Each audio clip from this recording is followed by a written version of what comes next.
It's John Pollock and Me?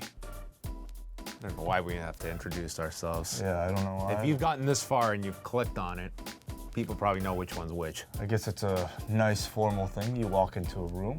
But you've never ever walked into a room with people Sure I that have. see you every week and say, "Hi, I'm Wei Tin." I do it all the time. You come in every morning, and your coworker here, you introduce yourself Yeah. with your full first and last name. Actually, I do the opposite. I don't even talk. I don't talk to anybody. Exactly. I see you, I just walk past. I don't talk. So you do exactly what I assumed. So let's just start this over again, and we won't talk. Okay. Well, hi. It's us. No, we shouldn't even have to go that again. Redundant statement. Of course it's us. Who else would it be? It's other people. We have questions. Hi, John and Wei. You hear all the time that the wrestling business is cyclical. Is this just laziness by those at the heads of promotions to be lazy with their bookings? Also, what's Toronto like for a non-Torontonian? He actually wrote Torontanian. Sounds better than Torontonian. That's Stu in Liverpool. Well, the cyclical nature. I've never fully bought into that. Like, obviously you look in any wrestling company, they have their peaks and valleys, but I think it's much more, the ebb and flow is based on your current level of stars, and that is how current interest is generated. And then there's time when things get stale. And I think that it's not just something that, oh crap, it's been 8 months. Nothing we can do. Our hands are tied. It's just that time of the year. Yeah, when they say that wrestling is cyclical, I mean, we're talking about peaks and valleys, but how many peaks are we actually referring to? One in the 80s with Hogan, and then one in the 90s with Austin and The Rock. Is that much of a cycle? I wouldn't just use those. I mean, if you're talking pure revenue they're bringing in, I mean, the WWE is doing fantastic. So are we at a peak right now? Financially, you could say that, they state that they are going to have a record year for revenue.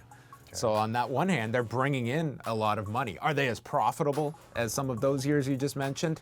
Not of the peak Austin years, profitability-wise. How about just quality of product? Well, that is obviously much more subjective. I don't think we're necessarily going through a renaissance by any stretch. But again, I don't think they have that one person, John Cena included, that is that massive game changer. Look at the UFC and the year they have had revenue-wise, and that is because they had someone in Conor McGregor, and on top of that, a Ronda Rousey, that were just, it was two blockbuster performers coming along at the same time. And look how much that impacted their business in 2015. So despite not having a star, what do you attribute the success in revenue to? I think that they're a very well-run organization that has an incredible fan base that is willing to spend lots of money on this product, that are willing, when you see the business, they do WrestleMania weekend, I think year-round, you have a lot of dedicated individuals that you're simply making that money off of. But I would also say that their television audience, it has shrunk significantly over the last year. So I think their key is simply making as much money off of that base you have that is just gonna watch everything every week. Feels like there are a lot of avenues for them to make profit off of whatever audience that they still have. You know what I mean? Of course, yeah. The network now, I feel like merch is probably as strong as ever. And people are willing to spend more than ever. WrestleMania's gate was staggering, $17.3 million. This wasn't just slightly ahead of last year's gate. This was $5 million more. So it tells me that the WWE, especially at WrestleMania, can put whatever figures on those tickets. And this year, look at the card this year. You know, hardly up to par, I would say, with many of the others, and yet still. It clicked with people in a large way. As a live event, it certainly did. So how would you describe Toronto, Wei, to our fan in Liverpool? I think Toronto's great. I think in many ways it's sort of a bit of a generic city, you know what I mean? Like I wouldn't say it necessarily stands out in people's minds when compared to like a Paris or Tokyo, but I think for me I love living here because it's not as busy as New York. you know, but yet we have everything. Like all the bands that I want to see come through the town. The food in the city is amazing because you have little pockets of every single subculture Ribs. or culture. The ribs are pretty good too. I'm sure there are better ribs elsewhere, but we have pretty good ribs here as well. That is my measuring stick. I would compare Toronto to like a Chicago in that sense. Yeah. Less busier than New York. I've gone to New York many a time, and when I come home, it's such a, I like the pace of Toronto. I do too. All right. Next question we've got, Min from San Jose. Hey guys, over your countless years of reviewing old shows and events, what's the one edit, revision, or omission that a company has done to a past show that has irked you the most? An example, WWE saying how Randy Orton turned on Evolution, but in reality, it was Evolution who turned on Orton. Or a cheap rip-off theme change because they couldn't afford the licensing rights. Well, it's not that they cannot afford licensing rights, they opt not to spend money for licensing rights. That, I really could care less about how they change historical facts. I don't look at the WWE as any kind of record of note of legitimate facts, but the music can be tough, I think. Especially some of those old ECW shows that they take a lot of the feel out of those events. You know, watching an old ECW show and hearing the Sandman come out to this like generic backing track, or to hear New Jack come out to like a very generic rap beat, definitely kind of takes away the magic of that particular moment. But what can you do? What are you going to do? Like spend, you know, however much Metallica is asking for that ECW show, all their ECW shows? I don't expect them to do that. It's fine. They've taken, on the WrestleMania replay on the network, they have taken out Thunderstruck from the Dallas Cowboy cheerleaders came out too, but Freebird is up there from the Hall of Fame. Cool. So Yeah. I love that they had Freebird there, and it looks like they have the rights to keep it there, at least for now. As far as like the omissions, I mean, everything that they do, I'm with you. You know, like this is not necessarily a factual company that really cares about facts. Everything is a work. They state worked attendance figures, weights and heights of all the wrestlers are all fake. So I know and understand that everything that they do will be for the betterment of the company's climate at the time. But there are definitely things that you know stand out more than others, and in particular, obviously anything to do with Chris Benoit, to the point where anytime you see any type of a brochure talking about past WrestleManias, when they talk about WrestleMania 20, they photoshopped Chris Benoit out of that, you know, final scene with Eddie Guerrero, and I understand it. It's just like it's just amazing that they would go to that length, because I don't necessarily feel like the NFL, you know, would necessarily Photoshop O.J. Simpson out of anything. They would just maybe simply not use it, or maybe they would use it and just be honest with, you know, this is our history. We have this. It doesn't mean anything about where the company is today, but it was part of the history. None of the Benoit stuff that they've done, it bothers me at all. I mean, if you really want to go back and watch it, they haven't taken down any of his You can watch all of his pay-per-view matches on the network. They don't edit them out of past shows. I mean, I think people really get in love with the idea of erased from history. It's such a dramatic term that they use for Hogan and Benoit, and it's really not the case. Everything's up there. You can go watch every Hulk Hogan, WWE, WCW pay-per-view match, Nitros, the Raws later. He's there. You can go find him. He's right there. Right, he's there, but he's not mentioned. You know, even on the little ticker where all the little bullet points are, where all the matches are, all the Benoit matches aren't there. It's not even a criticism. If I owned this company and one of my former employees did what Benoit did, I would probably do the same thing. So, you know, it's just the way it is. I think if it was the other way around, I think people would just be as upset that look how they market this person.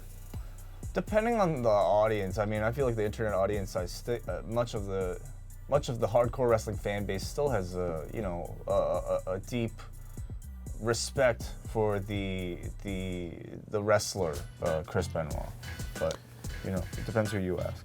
Alan in Osaka, Japan, as someone who in his youth had an interest in career and a career in broadcast journalism, your job, covering something you have a passion for, would seem like a dream position for many. Now you've worked in it for so long, I'm interested in how the reality of the job has matched up to your expectations. What has been better than you expected, and what has been worse? I don't know really how to answer this because I didn't go into this with all that much of any kind of expectation. It was something that was cool to do. It wasn't a job I really grew up thinking would exist. Yeah, me neither. I think I always wanted to do something in broadcasting just because I mean, it was how I kind of like chose my career was I looked at the list of options in the little brochure they give you of university and college courses, and I looked at broadcasting as really the only one I could be somewhat interested in. I didn't want to do whatever, like social work or like... You'd be a great social worker. No offense. I didn't even know what that stuff meant at the time. So, but you know, I watched a lot of TV as a kid, so I'm like, oh, broadcasting, that sounds fun. And that's kind of how I landed into it. You know, like doing this, I think I hear from our listeners all the time, wow, you guys really have a dream job. And thank you for saying that, because sometimes I lose track of that, because you're right, absolutely right it is.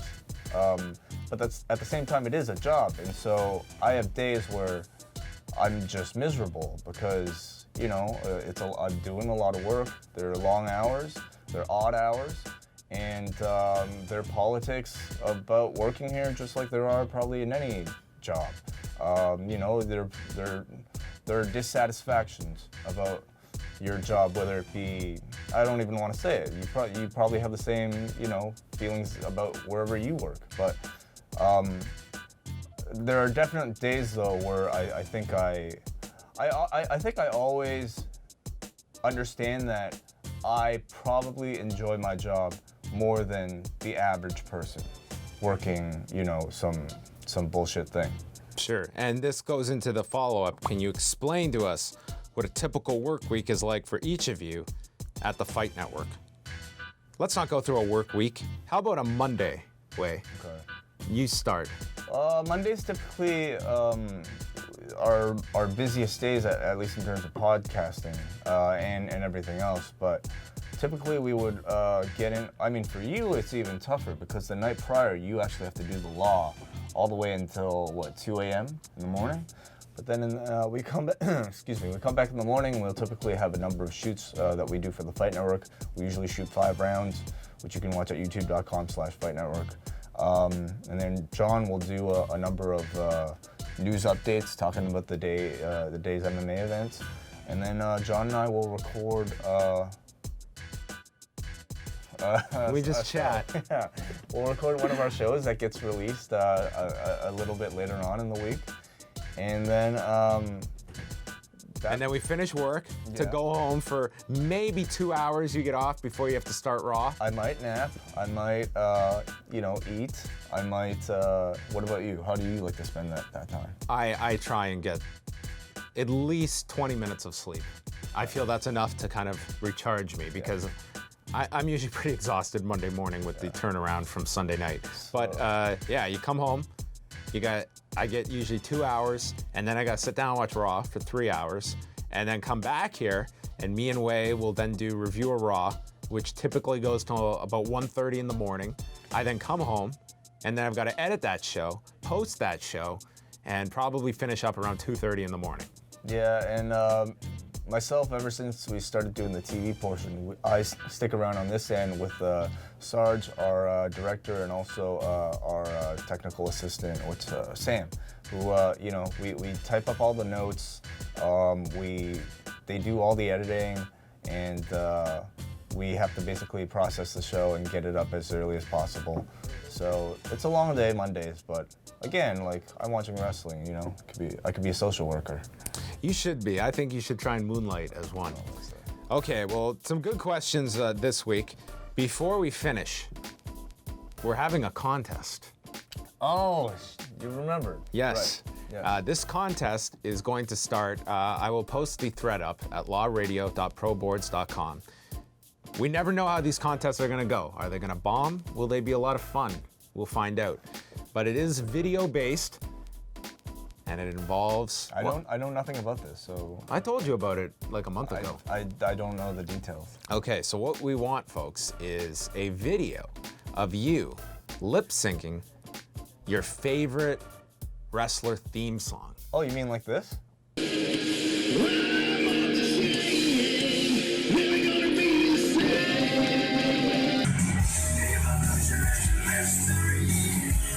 Just a sexy boy.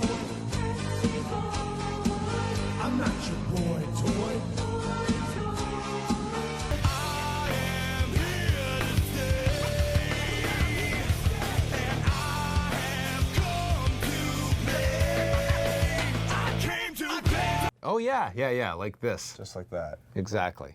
So post your video. I'm not going to put restrictions on length. You can pick whatever song, and you don't have to do the entire thing. You can do a portion of it. Wrestling related music. Wrestling related, and I don't care where it's from. If you want to go a New Japan theme, Does it have to be words? Can people air guitar? of course you can do. We won't limit it to just lyrics. You can emote. You can play out. And we're looking for lip syncing. We're not looking for like somebody freestyling. No, I don't want any original lyrics or anything of that nature. You don't even have to sing. All you have to do is be a hell of a mime, and that would be tremendous.